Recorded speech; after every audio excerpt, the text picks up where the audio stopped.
21 points, and the Warriors win. And the mission still is the same, and we're all eager to get to Boston and, play a great game on Thursday. Marcus Thompson, the Athletic. Klay, as someone who's been here from the beginning, how good does it feel to see other guys play the type of basketball you guys instituted, years ago? Oh, it's special. I mean, buying in is one of the biggest keys to success in this league. And for what Andrew did tonight, I mean, we don't get more excited than when Wiggs dunks on somebody and me mugs in. That really uplifts the whole team and the Bay Area. And I mean, Jordan Poole was clutch tonight. Gary Payton the second. I mean, I go down the list. We just had contributions from the whole roster. Anthony on the left. Do you think this is your best defensive series that you've played in these playoffs? It could be, but doesn't mean anything if I go out there and lay an egg in a couple days or a few days. So I'm just excited to build on it, and wow, just gonna be. I've never been so excited to go to Boston. I'll tell you that. Ron on the right.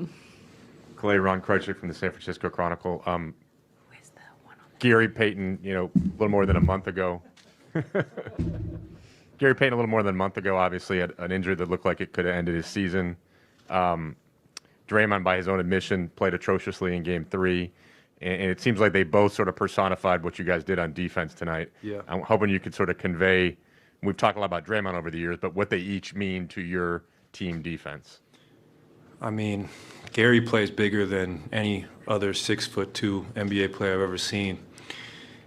His vert and his ability to slide in front of the ball, obviously we know where that came from his pops, but his vert is something special, and his improved jump shot has also been a huge weapon for us. And then with Draymond, he got us going early with his pressure and his heart and getting up and down the floor. And Draymond is the heart and soul of this team, and I just love going to battle with those two guys. They are just a gritty, throwback type of players. Dalton on the left.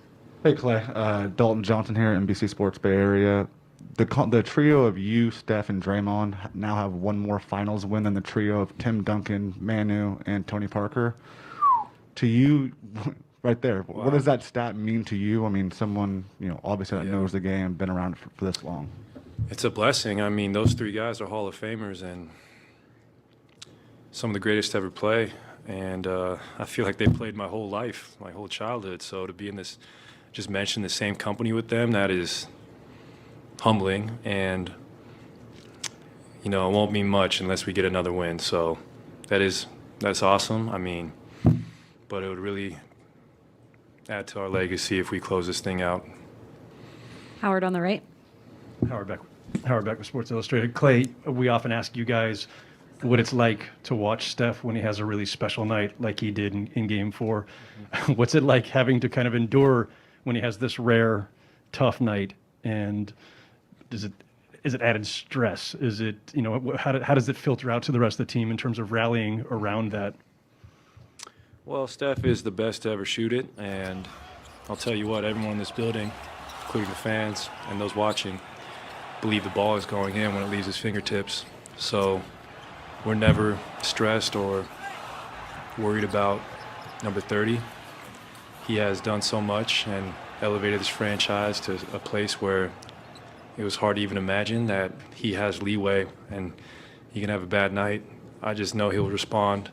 He's one of the greatest competitors I've ever been around, and he is a perfectionist like myself, so I know he'll be thinking about the shots he missed, and that's a good thing because Thursday, hopefully, most of the time he regresses to the mean, and it's scary when he does. On the left. Like ESPN, to that same point, tonight's the first time Steph did make a three in a regular season or postseason game after 233 straight games. It's the longest streak in NBA history. By a long shot. all-time great shooter like yourself, can you even begin to contextualize what that streak is like? It's hard to. I mean, the man is a magician with the ball in his hands and really just kind of what's the word? He just kind of redefined what the point guard position's capable of.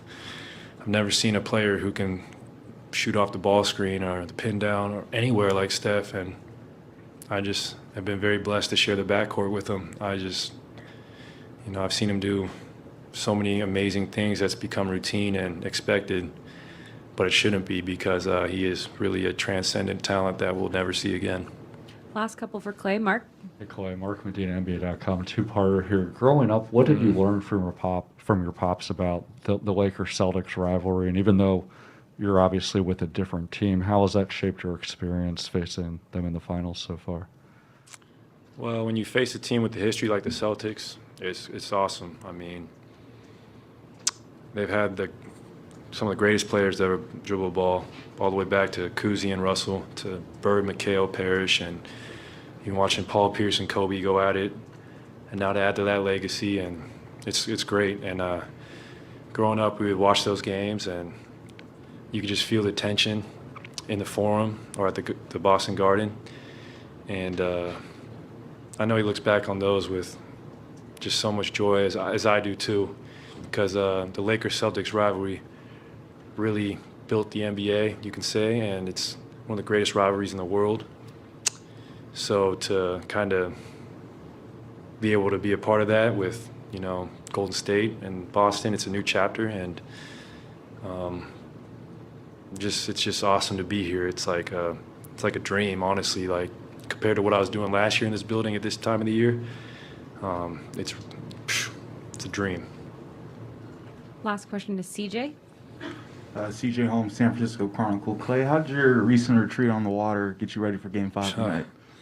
Man, that's a great question. The Bay, it doesn't matter what time of the year it is, the Bay, it can be cold, but when it's one of those days where it's in the low 60s and the sun is shining, I make it a point to jump in the ocean. I just think the ocean has healing properties that a pool might not have, or a cold tub, and just to be immersed in nature like that, it really makes me happy, and just your whole body feels so great when you get out of that cold water, and it just feel like, honestly, you just feel a little closer to God when you look up at the beautiful skies, and you just in the ocean, like I'm an Aquarius, so I've always loved the water my whole life, and it really is my happy place besides the hardwood.